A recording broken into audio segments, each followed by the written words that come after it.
Let's carefully analyze a specific, easily understood modern-day scenario that questions the widely accepted belief that the Earth is a spinning globe. By examining one example in detail, we aim to present compelling evidence that the Earth is in fact stationary. Instead of briefly touching on multiple contemporary examples that may lack overall depth and impact, we will concentrate on one particular example that clearly evidences the Earth's fixed and stationary nature. Our primary objective is to cast significant doubt on the credibility of the mainstream narrative endorsed by NASA and the conventional principles of flight dynamics that posit the theory of a rotating spherical Earth. Through this detailed examination, we aim to reveal how easily the public continues to accept official explanations without substantial scrutiny. We will refute these commonly accepted explanations, highlighting their inherent flaws and lack of plausibility when examined closer. In our analysis, we will focus on round-trip flights between Atlanta, Georgia, and San Diego, California. These coast-to-coast flights typically cruise at an average speed of 550 miles per hour and have an average flight duration of approximately 3.45 hours, assuming no wind or turbulence. 1,900 miles divided by 550 miles per hour equals 3.45 hours. This should raise obvious and critical questions. At this latitude, considering that the Earth is said to rotate west to east at 870 miles per hour beneath the plane during flight, how do flights in both directions report nearly identical flight times? In other words, if a plane flies at a constant speed of 550 miles per hour between these two cities, how can the flight times be the same in both directions, given that the Earth is said to rotate from west to east, moving with the plane in one direction and directly against the plane in the other? Examining closer, on an eastbound flight from San Diego to Atlanta, the Earth's rotation moves in the same direction as the aircraft. Conversely, on a westbound flight from Atlanta to San Diego, the Earth rotates in the opposite direction to the aircraft's travel. These opposing dynamics present significant challenges that become apparent upon closer examination. In our first scenario, when heading east, once our plane is airborne and detached from the Earth's surface, it leaves San Diego heading for Atlanta. The Earth is said to rotate eastward below our flight with us at 870 miles per hour, while our plane eventually reaches its own independent cruising speed of 550 miles per hour. How then will our plane ever arrive in Atlanta? To clarify, our plane's cruising speed of 550 miles per hour is 320 miles per hour slower than the Earth's rotational speed of 870 miles per hour beneath us during our flight, as the Earth's direction of spin and our plane are heading in the exact same direction and latitude. In our second scenario, as we begin our return flight to San Diego from Atlanta, the dynamics change entirely, further complicating the official explanations as to why the flight times in both directions are almost identical. Once the aircraft lifts off and disconnects from the Earth's surface, San Diego is now approaching our plane at a speed of 870 miles per hour due to the eastward spin of the Earth, bringing San Diego directly to us, while simultaneously directly approaching San Diego, our destination city, at an independent flight speed of 550 miles per hour. Our plane and San Diego are now closing in on each other. This should, in reality, significantly reduce our flight time, as the two combined speeds effectively create a far faster convergence speed of 1,420 miles per hour. The actual flight duration should now be shortened to just 1.33 hours, rather than the actual 3.45 hours observed daily for this specific flight. 1,900 miles divided by 1,420 miles per hour equals 1.33 hours. The fact that the actual daily flight times between these two cities are almost identical in both directions, assuming no wind or turbulence, should clearly reveal that the Earth does not rotate, but rather rests. The first counter-argument within the official narrative attempts to explain the identical flight times between these opposing scenarios by invoking the principle of conservation of momentum, a fundamental concept in physics. According to this explanation, when our plane flies from San Diego to Atlanta, it retains the eastward spin imparted from the Earth's rotation at takeoff, which is approximately 870 miles per hour at this latitude. The plane is then said to add its own separate cruising speed of 550 miles per hour to this conserved momentum. Therefore, the plane's total airspeed is said to be a combination of the 870 miles per hour imparted by the Earth's rotation at takeoff and its own cruising speed of 550 miles per hour.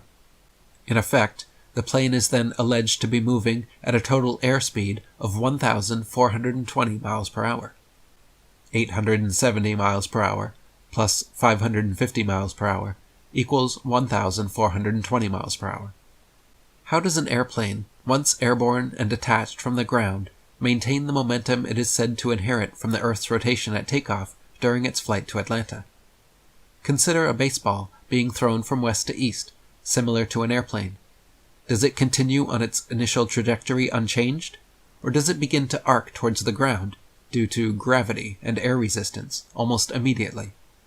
Conventional wisdom tells us that a baseball will indeed begin arcing downward. Would an airplane not be subject to these same principles? The continuing argument to this states that an airplane maintains its initial velocity inherited from the Earth's rotation at takeoff through continuous propulsion from its engines, which counteracts any slowdown. However, we must remember that once an airplane leaves the ground, it is no longer propelled by the force of a spinning Earth. Additionally, air resistance acting against the plane, increasing with speed, continually works against any initial velocity boost provided by the Earth's rotation. The net result is that once airborne and disconnected from the ground, the airplane's forward motion relies solely on engine thrust to maintain the required speed of travel. This is because any initial contribution from the Earth's rotation at takeoff is soon negated by continual air resistance. To further support this, it is important to recognize that passengers on commercial flights are never informed that they are traveling at speeds upwards of 1,420 miles per hour to counteract the Earth's rapid rotation during some flights. We never hear relative motion mentioned or referenced at any point, past or present, concerning commercial flights. The only speed ever mentioned is the ground speed, which is typically around 550 miles per hour, or slightly higher with a tailwind. It should be quite apparent that the plane maintains an airspeed and ground speed of 550 miles per hour in both directions, which supports the consistent flight times observed for these daily flights, aligning perfectly with the scenario of a non-rotating Earth beneath it. A stationary Earth logically explains identical flight times in both directions, eliminating the need for the adjustments and complex explanations required for a spinning Earth. In summary, the concept of conservation of momentum proves ineffective in our scenario once the plane becomes airborne. Although the airplane would theoretically inherit an initial burst of momentum from a rotating Earth at takeoff, this momentum is quickly negated by air resistance and gravity. Once airborne, the plane operates as an independent entity, with external forces continuously counteracting any inherited momentum, effectively nullifying the predicted effects of the conservation of momentum principle. The second common counterargument suggests how gravity and friction cause Earth's atmosphere to rotate in conjunction with the Earth. This argument states that airplanes are transported not only by the previously mentioned conservation of momentum, but also by the air, which is itself influenced by Earth's rotation. It implies that the Earth, its atmosphere, and the airplane move together as a single system. According to this claim, in our scenario, the airplane maintains the 870 miles per hour speed it initially gains from the Earth's rotation thanks to atmospheric cohesion. This cohesion is alleged to help the airplane preserve and maintain the speed inherited from the rotating Earth at takeoff. Subsequently, the airplane's engines are said to provide the additional thrust needed to reach the higher speeds which are required for progress towards Atlanta. For this theory to be valid, it must account for the scenario where an airplane turns off its engines mid-flight. In such a case, the airplane would need to be significantly carried along by the atmosphere, thereby supporting the claim of the atmosphere's significant role in this case. However, common understanding tells us that, much like a thrown baseball, an airplane in this scenario would immediately begin to descend. This illustrates that atmospheric drag does not significantly influence its forward momentum to help sustain its flight. Next, the idea that atmospheric drag, a form of cohesion, could attach to and sustain the momentum of a commercial airplane weighing between 500,000 and 1,000,000 pounds by dragging it along, is beyond difficult to accept. Such theories and explanations seemingly require us to disregard logic, common sense, and reason to consider them feasible. The concept of atmospheric drag is quite often compared to a boat being carried by a river's current. However, this analogy quickly falls short upon closer examination, recognizing that water has significant density and cohesive properties that air simply does not match. Given air's considerably low density and minimal cohesive potential, the idea that it can mimic the cohesive behavior of water, adhering to and carrying along an extremely heavy, compact object like a commercial airplane, is fundamentally flawed. To demonstrate a valid example of atmospheric drag, consider the observable phenomenon where a cigarette smoke appears stationary and aligned inside a moving car with closed windows and inactive air vents. This occurs because both the air inside the car and the cigarette smoke share similar properties of density and buoyancy.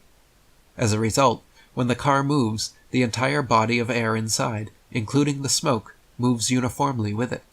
This is a valid example of atmospheric drag.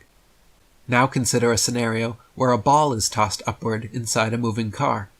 If the brakes are abruptly applied, while the ball is still in mid-air, the ball would trend forward toward the dashboard or windshield.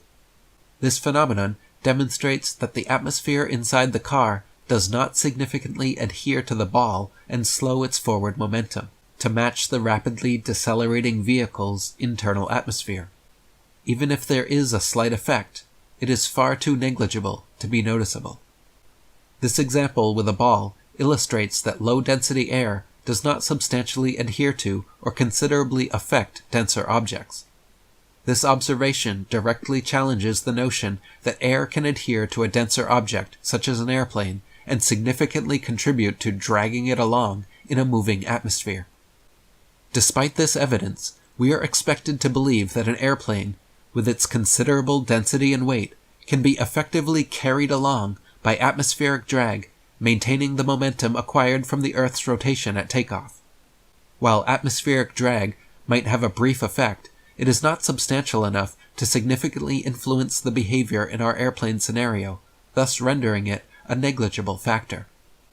It is surprising to see even prominent, highly intelligent individuals attempting to justify atmospheric drag and conservation of momentum as plausible explanations for consistent flight durations observed in our two flight scenarios. It would not be surprising if quantum mechanics were introduced at some point in the future as yet another means to further perplex and confuse us. Our tendency to readily accept scientific explanations or passively conform to official narratives highlights an enduring pattern within society. Revisiting the application of Occam's razor to our flight scenarios reveals that the simplest explanation is clearly a stationary, non-rotating Earth. This model plausibly explains why flights between the east and west coasts have nearly identical times, with no need for complex explanations, adjustments, or fixes required by a spinning Earth model. The official explanation from NASA and the field of modern flight dynamics, attempting to account for these identical flight times despite an allegedly spinning Earth, is entirely untenable.